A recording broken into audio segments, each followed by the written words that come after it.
reason other than Phoenix versus Muta that this would even matter is if I don't know if you're going Overlord hunting with Phoenixes, which is yet again another thing that you don't do. So I just think it's a stupid upgrade that's basically Blizzard saying we're scared of mutas still for some reason. Like the entirety of Heart of the Swarm is a fucking versus muta thing. Anyways, I've gone on too long. No, Actually, you kind of said everything I was going to say, which is unusual with us because a lot of times we miss. But Clutch, I said I was going to throw to you next, and then we're going to go to Travis. I'll save myself for last, and Simpatico after Travis. So Clutch, what are your thoughts on the change? Anything that kills mutas, I am in favor. Well, Yes. I think this ties into what we saw with Heart of the Swarm with the Tempest and their decision or putting it on the shelf for now of what's going to happen with the carrier being replaced with this capital ship that was going to be used against mutas. It didn't seem like it was a right fit. Having a capital ship up against a tier 2 unit specifically was a little bit of a huge resource drain just to counter that one unit. But they are mutas, and they are the most agile unit in air for Zerg. And so I think this is a good change, at least in the right direction, of using the kind of units that Protoss have available now to see if they can at least try to hinder the maneuverability of the mutas trying to take out the probes behind the Protoss' base. Now, is it the most effective way to counter against muta as a Protoss? I don't know. I think maybe it still is Blink Stalker, but I like the change. I'm so happy you said that. And I'm so we'll see happy what you happens. said that. Between the two of you, you're really getting onto my point. Travis, thoughts? I kind of have 2 points. I think the first thing when I saw this patch is like, okay, the Fleet Beacon thing doesn't really make much sense, kind of like what Jack was saying. But the only person that I know that really is like still hardcore into Phoenix's TVZ, like that I follow at least a little bit, it would be Axlav. So I'm interested. Yeah, I'm interested to see like what he does with it, but I don't think it's much. So that was the main point, and then the second point I don't remember, but if I do remember, I will let you know. Simpatico? I actually think putting it on the Fleet Beacon is a little bit too much, but I can see the reasoning. I think maybe they're You trying son of a bitch! Just stop now because you're my. Like I said, you know what? We're To let everybody psionic know that's units, man. You're listening to the podcast, you don't know. Simpatico and I will wake up in the morning and I'll be like, "Man, put a movie on to go to bed last night." He's like, "Yeah, so did I." It'll be the most random shit. What did you watch? Lawrence of Arabia. Me too. Like, what are the odds? Yeah. You know, what did you watch? Full Metal Jacket. Me too.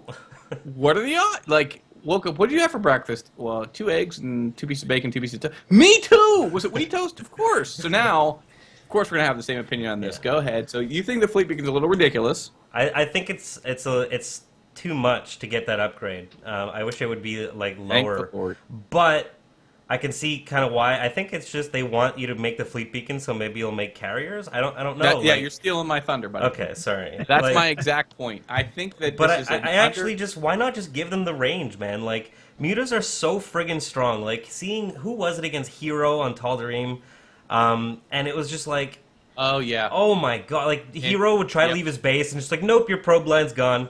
All right, I built my probe line. Okay, I try to leave my base. Oh, your probe line's gone. Okay, now I'm on a timer because you have like 13 bases. What am I going to do, you know? Yeah. Like, literally, what can you do? You can't leave your base with your core unit, you know?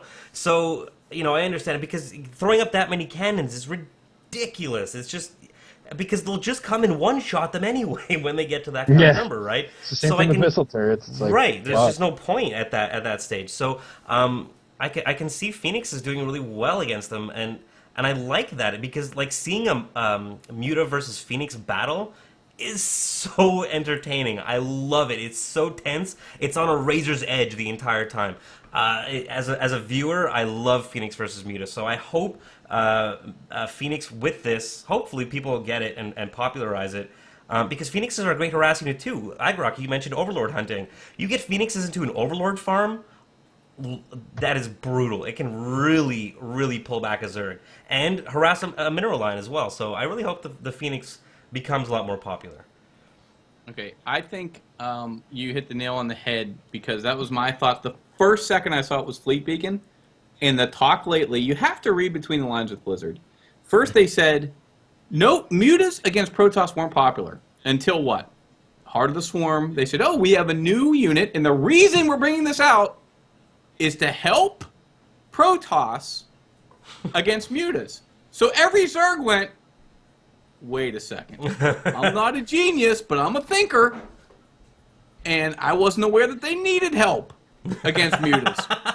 Maybe I should use Mutas. And then all of a fucking sudden, every Zerg starts using Mutas and winning, which, hey, God bless them.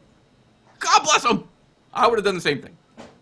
So, also a hot topic for Heart of the Swarm was the removal of the carrier. In Control's been very vocal about this, as has the community. How can you take an iconic unit like the carrier out of the game? It's stupid. When you're willing to put so many screwy little changes in with every other unit, you telling me you can't figure... You brains at Blizzard can't figure out how to make it viable? So my thinking is, the reason they put it on Fleet Beacon is they want to see a natural segue to carrier to prove that a carrier is a good siege-type unit and you don't need Colossus. It can do the role. It can fill the role of Colossus. Did you see In Control versus Destiny yesterday?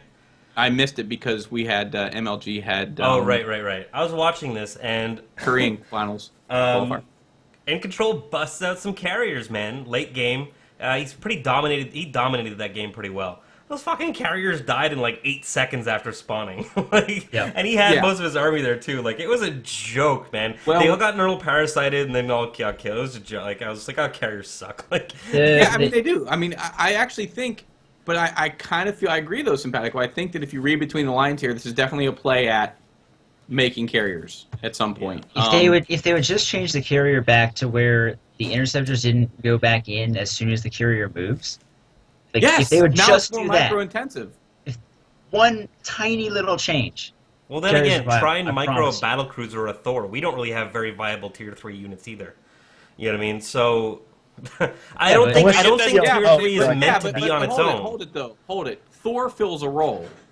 Yeah. Thor fills a role against Mutas. Yes. So what? Oh, right. I see what you're saying. Okay, carriers. Actually, rather than screw with the Phoenix at all, why didn't they make a change to the carrier? Think about it. If you're already going to the Fleet Beacon, you're already going because it's a fucking retarded investment. You're talking. Okay, here. Let's see how realistic this is. Again, not pros, Joes. Talk about the Joes. A Joe can get to Mutalisks by silver. I mean, let's face it. Yeah. How many silver Protoss are building Fleet Beacons? Not many. So let's talk about Joe's. It's an investment. This is what Grok said. It's 450 minerals, 350 gas to get to the Fleet Beacon by the time you do the Stargate and the Fleet Beacon. So you're talking 450, 350, which is heavy. It's a heavy investment.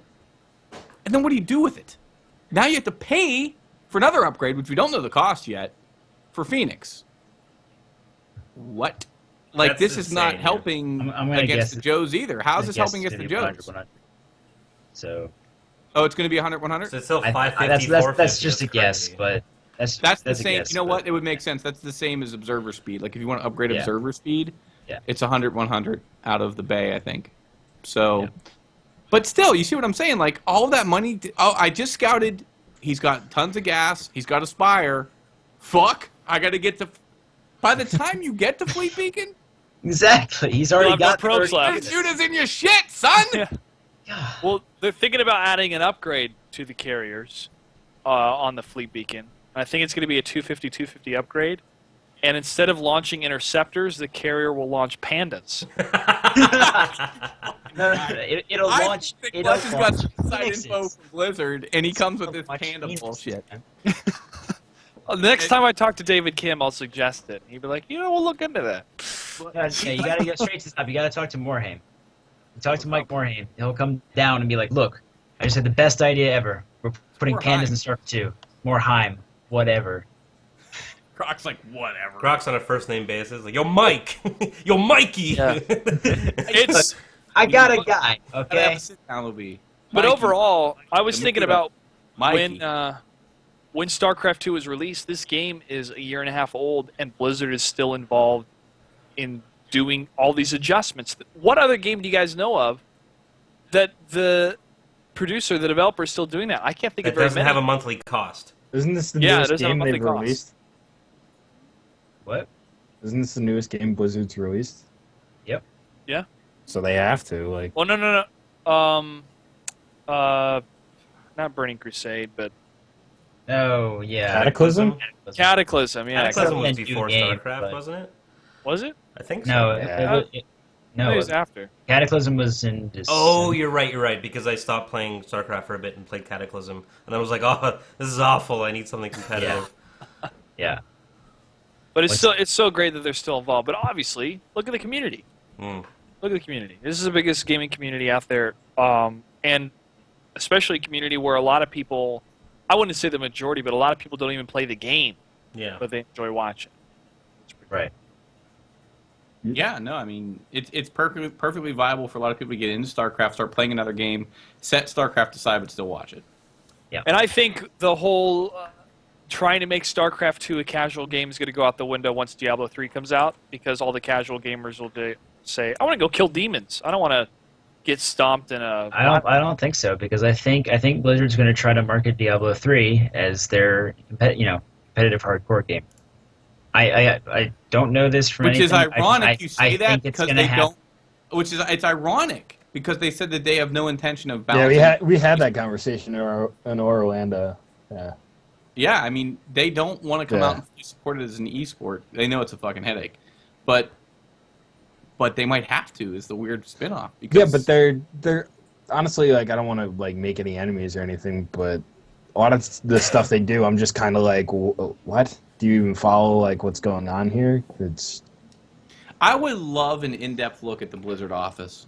I love when they make fun of themselves and pretend like they got beer and pizza everywhere and like, how can we screw with people today? Let's troll them. Oh, let's give an upgrade to Phoenix and put it in the Fleet Beacon. Watch this. Like, thank God I don't know Blizzard because it would be much worse than that. But Blizzard Dota is definitely going to be a casual title. But guess what? That's probably going to be turned into something that's hardcore as well, because the people that play the game get it to such a high level competitively that they want to put money on the line, and that's how esports Do you think Blizzard Dota will become like on the level of League of Legends or anything? I mean, it's No. going to be a free game, right? Absolutely not. There's no way. Like, League of Legends has more players than WoW. Like, there's yeah, no, there's sheer no way. numbers game and Dota. time investment, League has got them beat. Like, Yeah, League's like the new WoW, pretty much. Yeah. well, okay, it's not an MMO. Like, League is like competitive. It's like WoW, but if it was competitive. Yeah, it's like PvP arena that I can actually understand. Yeah, exactly. That's it. Spent That's- 3 yeah, years no, watching no, MLG, that's it. like, Holy and I shit. still can't follow what goes on in PvP. Like, I play a lot of Arena, and I tried watching the first MLG I ever watched had WoW at it, and I was like, what? I don't. That guy's not dying. He never runs out of mana. I don't know what the fuck's going. What are they I had it doing? explained to me. Like, PvP arena in WoW, like on the MLG level, is kill the healer. First team to kill the healer wins, and that's the entirety of the game. unless you're check 6 in like 2009 and you just go beast cleave, whatever that meant. I don't know. Yeah. But apparently it was imbalanced as fuck, and they won every single tournament that year. Not a fun spectator sport. I don't know. Yeah. I saw a lot of shit jumping around and a lot of like goofy colors all over the place. I'm not a huge MOBA player, but I think I'm gonna play Blizzard Dota because I can't wait to play Blizzard Dota. Yeah. It's a lot of The fun. heroes, the I heroes are played going to it. be. The heroes are. They got all from Warcraft. Clutch played it at Thingy. yeah, played- Tom, whatever. Clutch, you played it? I did. I played it at BlizzCon. Yeah, I did as well. Another really cool aspect of it too is your minion buffs, or your minions are upgraded based on this sort of capture the flag scenario. You have 4 different points in the middle of the map, and if you capture 1 point, your minions are buffed Oh. up. And if you had all 4 points, then your minions that would spawn were little ultralisks. So it's pretty cool, and Nice. there were still some mechanics that were kind of hard to get used to. The support felt really weak, but it was a lot of fun. So I can definitely see that I don't feel like playing StarCraft right now. I just lost 2-3 games in a row. I'm going to play a round of Blizzard Dota real quick. But it's going to keep you in the client. Yeah. Oh, Which is yeah. brilliant. Which I is hope brilliant. they do Like, more with. I really hope the BattleNet devs, because I know it's 2 teams and whatever, but I really hope they do something with BattleNet and really make it a platform of some sort. I feel like they want it to be Steam. Yeah, kind of. Like, But like well, integrate there's- streams you into know what? it. Like, We'll get into that with Everybody with wants to do Sundance. Steam. That's why there's Origin, Yeah. and The, Origin. Yeah. the is one like, we'll do. Oh, with, God, we'll do that Origin. with Sundance. That Money one. transactions We'll do- with Diablo I like 3, that. that's going to improve